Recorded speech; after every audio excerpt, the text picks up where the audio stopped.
Evening, welcome back to my channel Moumita Basak. বাবারে বাবা, ভাগ্যিস আমি বিয়ে বাড়ি যাইনি। কি গরম পড়ছে বন্ধুরা, একবারে জীবন শেষ হয়ে গেছে। একটা জামা বার করে রাখছিলাম যে পরে দুই একটা শর্ট ভিডিও বানাবো, তো মা ব্যাং শর্ট ভিডিও বানাবো। আমার মানে এত গরম যে মনে হইতেছে যে নাইটিটাই ভারী পড়তেছে আমার উপরে। আর জামা কি পরবো, সিনথেটিক জামা। আমার তো বেশিরভাগই সিনথেটিক জামা, ক্রেপ মেটেরিয়াল, জর্জেট এইসবের। যা গরম, সুতির পরা। আর এই পাঁচতলার ঘরে মনে হচ্ছে চুলগুলো যেন আঠা, মনে হয় চুলের মধ্যে কেউ গাম ঢাইলা দিছে, আঠা আঠা আঠা আঠা করতেছি, এমন অবস্থা।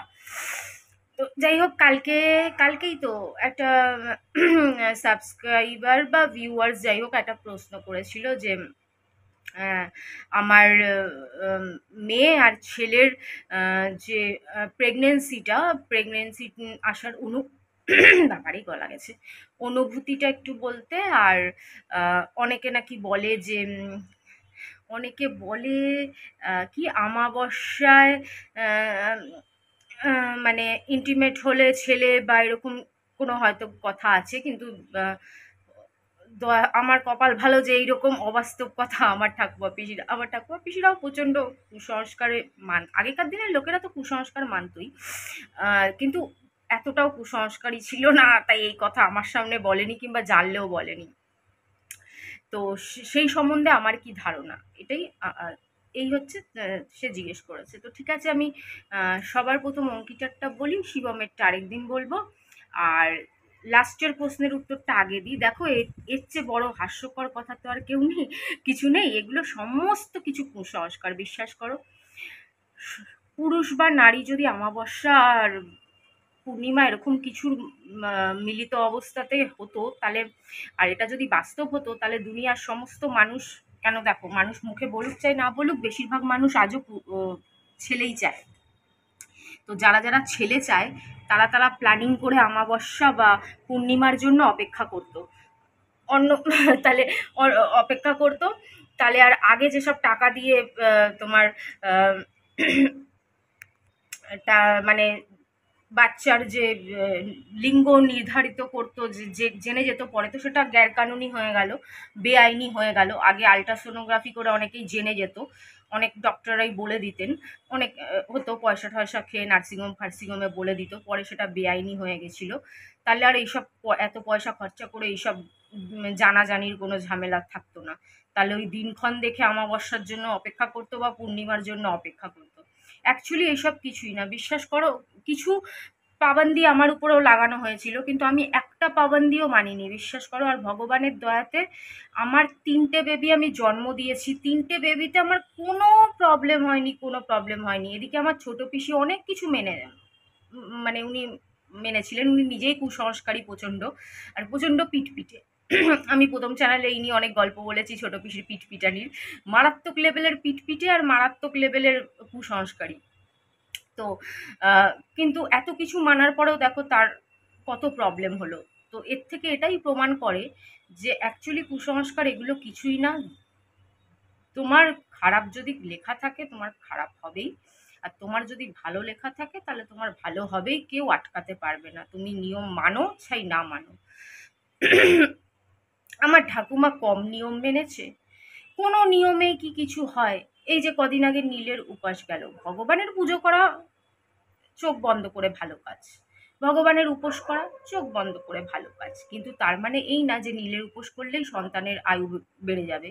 আমার কাকাকেও আমার ঠাকুমা এত নিষ্ঠা ভরে উপোস করতো, এত নিষ্ঠা ভরে নীলের উপোস এত কিছু করতো, কিন্তু কোন জন্মে আমার কাকা চলে গেল, কোন জন্মে, অল্প বয়সে বিয়েও হতে পারলো না, 30 বছরটাও হতে পারলো না, 30 বছর না হওয়ার আগেই আমার কাকা চলে গেল।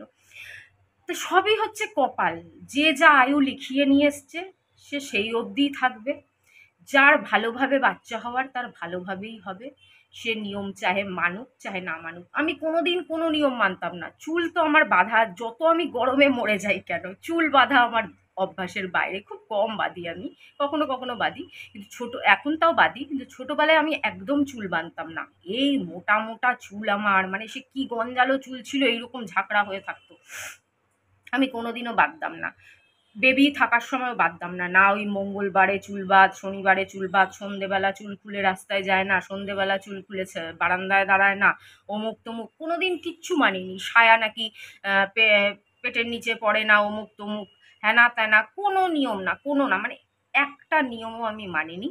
কিন্তু আমার বেবি হতে একটা প্রবলেমও হয়নি ভগবানের দয়াতে। একেবারে গেছি, হয়েছে, চলে এসছি, গেছি, হয়েছে, চলে এসছি, মানে এরকম একটা ব্যাপার। যেহেতু শিব ইসেতে হয়েছিল, কি বলে তোমার, আরে আরে ভুলে গেছি, সিজারিয়ান, বৈষ্ণবীয় সিজারিয়ান, তার জন্য তো কিছুদিন থাকতেই হয়, তো সেটা আলাদা ব্যাপার। কিন্তু এমনি নর্মালি কোনো বিশেষ প্রবলেম হয়নি। আর অভিজ্ঞতা হচ্ছে, পুনঃ ঘুরে বেড়াচ্ছে দেখো।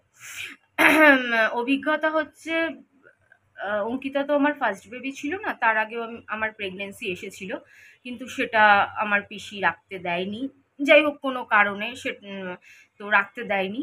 তো অঙ্কিতা সেকেন্ড টাইম বেবি, তো সেকেন্ড টাইমই তো মনে হয়, হ্যাঁ সেকেন্ড টাইম বেবি এসেছিল। আবার অঙ্কিতার টাইমে আমি ভাবছিলাম, তো একবার যখন অ্যাবর্শন হয়েই গেছে তো ঠিক আছে, আর কিছুদিন পরেই নইলে নেব। তখন তো অত বুদ্ধি টুদ্ধি ছিল না, এসে গেছিল। সেরকম কোনো প্রিকশন বা কিছু সেরকম আমার পিসিরাও কিছু বলেনি, কোনো ওষুধপত্র কিছু।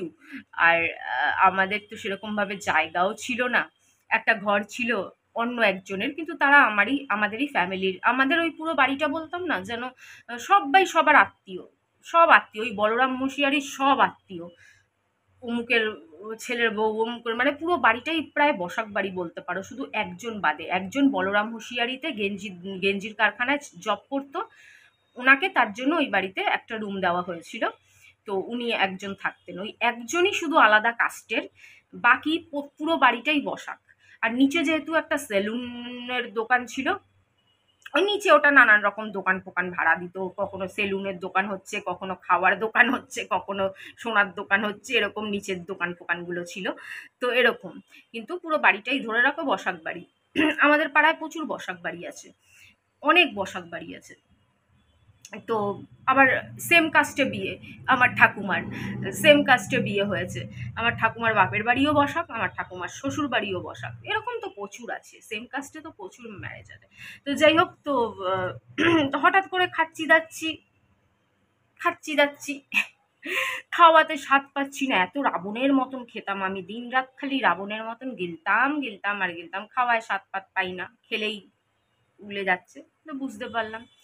তো পিসি নিয়ে গেল, টেস্ট ফেস্ট যেগুলো করানোর করালো, চেক আপ ফেকআপ করালো, তো প্রেগনেন্সি ডান।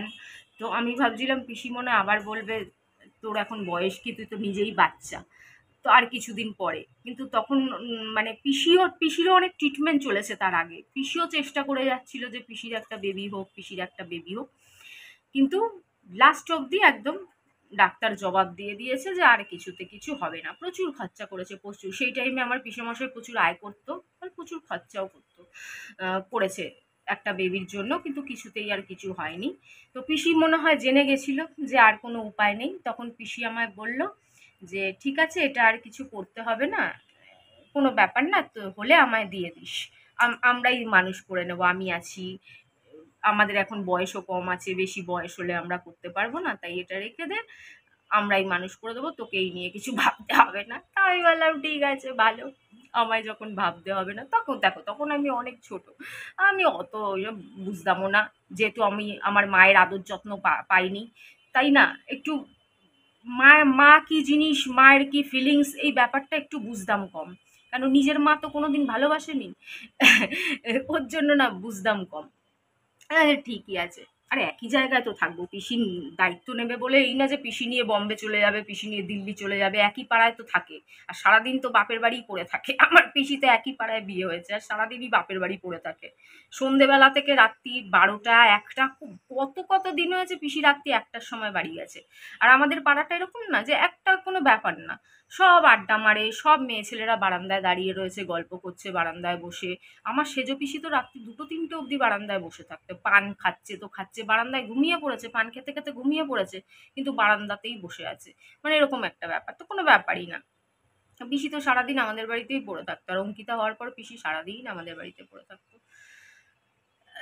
যেরকম আর সবার উঠতে বসতে একটু প্রবলেম হতো, যখন মান্থ বেড়ে গেছিল উঠতে বসতে প্রবলেম হতো, প্রচুর খিদে পেত, পছন্দের সব জিনিস খাওয়া এনে এনে দিত আমাকে, আমার যত পছন্দের। খোকনের তো আটানা পয়সা খাওয়ানোর ক্ষমতা ছিল না, ও না, ওই ছোট পিসি পিসে মশাই ভাবতো এটা ওদেরই বাচ্চা ওরা এরকমই ট্রিট করতো যেটা ওদেরই বাচ্চা। তো যা আমি খেতে চাইতাম ওই টাইমে খাওয়াতো। ওই টাইমটা কেউ আমার সাথে খারাপ ব্যবহার করেনি, খারাপ ব্যবহার করেছে অনেকটা পরে আর তার আগে, পরে করেছে আগে করেছে, ওই ওই টাইমটা করেনি। তো এরম করতে করতে মাস এগোতে লাগলো, চেক আপ চলতে লাগলো, চেক আপ করতে যেতাম, চেক আপ করতে যেতাম। অঙ্কিতা হয়েছে নীলরতনে। নীলরতন আমার খুব পছন্দের হসপিটাল ছিল, যেহেতু আমার মা বাবা ওখানে আমাকে পোলিও খাওয়াতে নিয়ে গেছিল ছোটবেলায়, দুই একবার ওখানে পোলিও খেতে গেছিলাম। তখন ওর যে ভিউটা ভেতরে, সেই ঝিল, ঝিলের উপরে একটা ট্যাক, মানে একটা মাথার উপরে একটা ছাদ টাইপের দেওয়া, ওই ভিউটা না দেখে আমার এত ভালো লাগতো। অনেক বাইরে থেকে পাখি আসতো একটা সিজনে, সিজনে খুব পাখি আসতো, নানান রকম পাখি, ওই দেখে আমার এত ভালো লাগতো। আমি ভাবতাম আমার বেবি হলেও এখানে হবে। তো ওই নীলরতনে হয়েছে, কিন্তু আমি নীলরতনে হইনি, আমি আমাদের পাড়ার নার্সিংহোমেই হয়েছিলাম, মানিকতলায়, ওই তোমার জিতেন্দ্র নারায়ণ জিতেন্দ্র নারায়ণ স্কুল আছে, যেখানে অঙ্কিতা টঙ্কিতা সবাই ছোটবেলায় পড়েছে, আমিও পড়েছি। জিতেন্দ্র নারায়ণ স্কুলও আছে, নার্সিংহোমও আছে। তো ওখানে আমি হয়েছিলাম। তো যাই হোক তো হঠাৎ ওই জল যেটা হয় জানি না মনিটাইজেশনের কোনটা কত অবধি বলা যায়, তাই ওরকম হচ্ছিল। তো আমার পিসি চিল্লাচ্ছে, হ্যাঁ তুই আগে থেকে বলিসনি।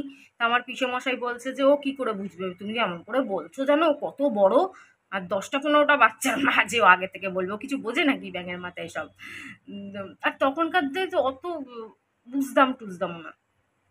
তো যাই হোক, তারপর নিয়ে গেল, ভর্তি নিয়ে নিল নীলরতনে। তারপরে তার পরের দিনই হয়ে গেল অঙ্কিতা। খোকনের কি কান্না, কি কান্না, কি কান্না, আছাড়ি পিছাড়ি আছাড়ি পিছাড়ি খেয়ে খোকন কাঁদছে, কেন মেয়ে হলো, ছেলে কেন হলো না। আর সবাই তো খুব খুশি, এমনকি আমার মেয়েকে প্রথম যে কোলে নিয়েছে সেটাও আমার পিসি। আবার বাড়িতে যখন নিয়ে এসছি, পিসি কোলে করে নিয়ে এসছে, পিসে মশাই এসছে, পিসি পিসে মশাইয়ের কোলে দিল তখন তো ভালোই লাগতো। ওরে বাবারে, যত যে কোলে নেয় তত ভালো। বাবারে, হ্যাঁ, ঘুমাতেই পারতাম না, সারা সারা রাত জাগা। আমি একা না, আমিও জাগা, আমার ছোট পিসিও জাগা, দুজনেই জাগছি সারা সারা রাত। খোকনের তো এক পয়সা খরচা নেই, দুধের বোতল থেকে দুধ থেকে সব আমার পিসি। তো এই হচ্ছে ঘটনা, অনেক বড় হয়ে গেল। আবার বাকি ঘটনা পরে বলবো। আর হ্যাঁ, কুসংস্কার নয়, একদম একদম নয়। শুধু ভগবানের উপর বিশ্বাস রাখো, মানুষের বানানো কুসংস্কারের উপরে না।